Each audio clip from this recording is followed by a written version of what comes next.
ఎందుకంటే మా కార్యకర్తలు నిరుత్సాహంతో మళ్ళీ ఊరికి పోతారు నేను మాట్లాడకపోతే. సార్ వచ్చిండు, పెద్దసారి చెప్పినట్టే మాకు చదువు చెప్తే ఏం లాభం, రాజకీయం మాట్లాడకపోతే ఎట్లా అని చెప్పి మా వాళ్ళు అనుకునే ప్రమాదం ఉంది. అందుకే కొన్ని రాజకీయపరమైన అంశాలు కూడా ఈ వేదిక మీద నుంచి ప్రస్తావించాల్సిన బాధ్యత నా మీద ఉన్నది. ఆయన ఆనాడు 70,000 కోట్లతోని 2014 జూన్ 2 నాడు మనం రాష్ట్రాన్ని వారికి అప్పజెప్తే 16,000 కోట్ల రూపాయల మిగులు బడ్జెట్తోని ధనిక రాష్ట్రంగా వారికి అప్పజెప్తే 10 ఏళ్ళు తిరిగే లోపల 7 లక్షల కోట్ల రూపాయల అప్పులు చేసి ధనిక రాష్ట్రాన్ని దివాలా రాష్ట్రంగా చేసి చివరికి రైతు బంధు పథకాన్ని కూడా ఇవ్వకుండా ఎన్నికలను అడ్డం పెట్టుకొని పారిపోతే నేను ముఖ్యమంత్రిగా బాధ్యత చేపట్టిన ఎంబడే ఆయన గారు ఎగ్గొట్టిన రైతు భరోసా పథకంలో 7,625 కోట్ల రూపాయలు 3 నెలల్లోనే 72 లక్షల రైతుల ఖాతాలో వేసి ఎగ్గొట్టి పారిపోయిన ఆయన కాదు, ఇప్పుడు బాధ్యత తీసుకున్న మీ సోదరుడు మీ రైతు భరోసా పథకాన్ని అమలు చేస్తా అని ముఖ్యమంత్రిగా అధికారం చేపట్టిన 3 నెలల్లోనే రైతు భరోసా పథకం రైతు ఖాతాలో వేసిన. ఇదే కాదు, ఆనాడు 2014లో 1,00,000 రూపాయల రుణమాఫీ అన్నాడు, ఆ తర్వాత 4 విత్తనాలు అన్నాడు. అసలు మిత్తి ఆయన ఆ ఖాతాలు వేసి 5 ఏళ్లకు ఆయన ఇచ్చిందంత మిత్తికే సరిపోయింది, అసలు అట్లనే రైతుల నెత్తి మీద మిగిలిపోయింది. మళ్ళీ 2018లో అదే మాట ఇచ్చిండు, అప్పుడేదో చెప్పినా సోయి లేక ఇప్పుడు మళ్ళా 1,00,000 రూపాయల హామీ ఇస్తున్నా మళ్ళీ మీకు చేస్తాను. అధికారంలోకి వచ్చిన ఎంబడే మళ్ళా పాడిందే పాడరా పాసుపండ్ల దాసరి అన్నట్టు మళ్ళీ 4 విడతలు అన్నాడు, నట్టేట ముంచెండు. చివరికి ఆయన 2014 నుంచి 2023 డిసెంబర్ వరకు ఆయన రైతు రుణమాఫీ చేసింది 18,000 కోట్ల రూపాయలే. 2018 నుంచి 23 వరకు 11,000 కోట్ల రూపాయలు రైతుల ఖాతాలో వేస్తే అందులో 8,500 కోట్ల రూపాయలు మిత్తికే సరిపోయినాయి. ఆయన చేసిన రైతు రుణమాఫీ నికరంగా 3,000 కోట్ల రూపాయలే.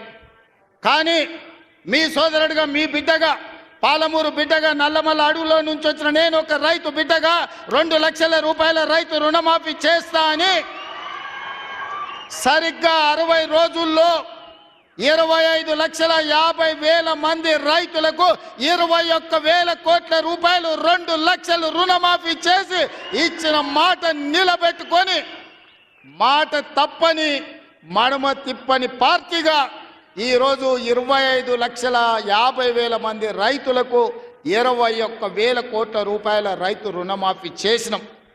ఇవాళ రైతు రుణమాఫీ చేయలేదంటున్నాడు. నేను సూటిగా సవాలు విసురుతున్న చంద్రశేఖరరావు గారికి వేదిక మీద నుంచి, ఫామ్ హౌస్లో ఉండి వచ్చిన వాళ్ళకి జోలి చెప్పుడు కాదు, అసెంబ్లీకి రా, లెక్కలు చెప్తా.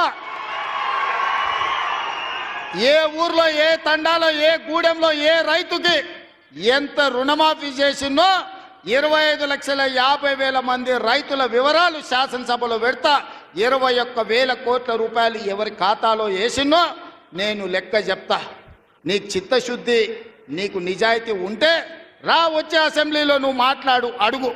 అదేవిధంగా ఆనాడు నువ్వు 5,000 రూపాయలు సంవత్సరానికి రైతు బంధు కింద 10,000 ఇస్తే నేను ఎన్నికల్లో 15,000 ఇస్తా అని చెప్పిన. కానీ ఏ రోజు కూడా చంద్రశేఖరరావు గారు మనం అప్పుల్లో లేవు, మనం ధనిక రాష్ట్రం, మన దగ్గర సంచుల కొద్దీ గుమ్మీల కొద్దీ రూపాయలు ఉన్నాయని అబద్ధాలు చెప్పిండు. వచ్చి చూస్తే గుమ్మీలు ఖాళీలు ఉన్నాయి, గుమ్మి కింద పందికొక్కులాగా కేసీఆర్ కుటుంబం మొత్తం తిని కూసున్నది. అయినా అధైర్యపడకుండా 15,000 బదులు ఆనాడు నువ్వు ఇచ్చిన 10,000 ఎగ్గొట్టిన 10,000 కాకుండా ఇవాళ 12,000 రూపాయల సంవత్సరానికి రైతులకు ఇవ్వాలని రైతు భరోసా కార్యక్రమాన్ని జనవరి 26 తారీఖు నాడు ప్రారంభించుకున్నాం. మార్చి 31 లోపల ప్రతి ఎకరాకు వ్యవసాయ యోగ్యమైన భూమికి ఎకరాకు 6,000 చొప్పున మీ ఖాతాలో వేసే పూచి నాది అని నేను ఈ వేదిక మీద నుంచి చెప్పదలుచుకున్నా. ఆయన అంటుండు ఎగ్గొడతారని. నేను నీలాక మాట చెప్పి ఎగ్గొట్టేటోని కాదు. దళితులకు 3 ఎకరాలని ఎగ్గొట్టినావు, దళిత ముఖ్యమంత్రి అని ఎగ్గొట్టినావు, డబల్ బెడ్రూమ్ ఇండ్లు అని ఎగ్గొట్టినావు. ఇట్లా చెప్పుకుంటూ వెళ్తే 100 మాటలు ఇచ్చి ఎగ్గొట్టిన చరిత్ర నీది. పంగనామాలు పెట్టిన చరిత్ర నీది చంద్రశేఖరరావు. 10 ఏళ్ళు పరిపాలన చేసి ప్రజల దగ్గరకు పోతే డిసెంబర్లో అధికారం కోల్పోయినావు, జూన్లో డిపాజిట్లు కోల్పోయినావు పార్లమెంట్లో. ఇప్పుడు మెదడు కూడా కోల్పోయినట్టే ఉన్నాడు ఆయన, పెద్ద మంచి ఫామ్ హౌస్లో పండుకొని. డిసెంబర్లో ఆయన అన్నీ చెప్పిండు, ఆయన గుడిలు దర్గాలకు దస్తీలు కప్పిండు, గుడిలకు పోయి దండాలు పెట్టిండు. పెట్టిన తెలంగాణ ప్రజలు 10 ఏళ్ళు పెట్టిన ఆయన అరగోసకు ఇవాళ ఆయన గుణపాఠం చెప్పి ప్రభుత్వాన్ని దించిండు. అట్లే అబద్ధాలు చెప్తే పార్లమెంట్లో గుండు సున్నా ఇచ్చిండ్రు, ఆయన గాడిద గుడ్డి ఇచ్చిండ్రు. అయినా బుద్ధి మారలే. 14 నెలల నుంచి అంట ఆయన ఫామ్ హౌస్లో వండుకొని గంభీరంగా చూస్తుండంటే. ఎవరిని చూస్తున్నావే గంభీరంగా? అచ్చోసిన ఆంబోతులాక నీ కొడుకుని అల్లుని ఊరు మీద వదిలినావు. మైసమ్మ మన ఏంది జాంగీర్పీర్ల దర్గాకు వదిలిన మేకపోతులాక ఊరు మీద పడి మేస్తా ఉన్నారు నీ కొడుకు నీ అల్లుడు. మన జాంగీర్పీర్ల దర్గా కోసుకుంటాం కదా మనం, అట్లా జాంగీర్పీర్ల దర్గాను కూడా మోసం చేసిన 100 కోట్లు ఇస్తాను మా శంకర్ చెప్తున్నాడు. ఇవాళ రాజన్న సిరిసిల్ల ఆలయానికి 100 కోట్లు ఇస్తాను, ఆ దేవుణ్ణి మోసం చేసినావు. ఈడ దర్గాను మోసం చేసినావు. పాలమూరులో ప్రాజెక్టులు కడతా అని, పాలమూరు రంగారెడ్డి ఎత్తిపోతలు పూర్తి చేస్తా అని కల్వకుర్తి, భీమా, నెట్టంపాడు, కోయిల్సాగరు, జూరాల, ఆర్జీఎస్, తుమ్మిళ్ళ ప్రాజెక్టులను కడతా అని చెప్పి పాలమూరుకు మాట ఇచ్చి పాలమూరుని ఎండబెట్టి ఎగవేసిన దుర్మార్గుడివి నువ్వు ఈరోజు సంవత్సరం పూర్తి కాకముందే మా మీద వడేడుస్తురట. ఆయన కోసం ఎదురు చూస్తురట. ప్రజలందరూ బాధ పడుతురట. అయ్యా చంద్రశేఖరరావు గారు, 4 కోట్ల ప్రజలు ఎవ్వరు బాధపడతలేరు. రైతులకు రైతు భరోసా వచ్చింది, రైతులకు రైతు రుణమాఫీ జరిగింది, విద్యార్థులకు ఫీజు రియంబర్స్మెంట్ ఇచ్చినాం, రాజీవ్ ఆరోగ్యశ్రీ 10 లక్షలకు పెంచినాం, పేదలకు ఇళ్లల్లో 200 యూనిట్లు ఉచిత కరెంట్ ఇచ్చినాం, ఆడబిడ్డలకు 500 రూపాయలకే సిలిండర్ ఇచ్చినాం. అదేవిధంగా ఆడబిడ్డలకు ఆర్టీసీలో ఉచితంగా బస్సు ప్రయాణం ఇచ్చినాం. 120 కోట్ల మంది ఆడబిడ్డలు ఈరోజు తెలంగాణ రాష్ట్రంలో ఉచిత బస్సు ప్రయాణం చేస్తున్నారు. దానికి 4,000 కోట్ల రూపాయలు ఖర్చు పెట్టినాం. ఇవాళ 10,000 కోట్ల రూపాయలు రాబోయే మార్చి 31 లోపల రైతు భరోసా పథకం కింద పేదల ఖాతాలో వేస్తాం. ఉపాధి హామీ కూలీలకు కూడా ఇవాళ ప్రతి కుటుంబానికి 12,000 రూపాయలు ఇచ్చినాం.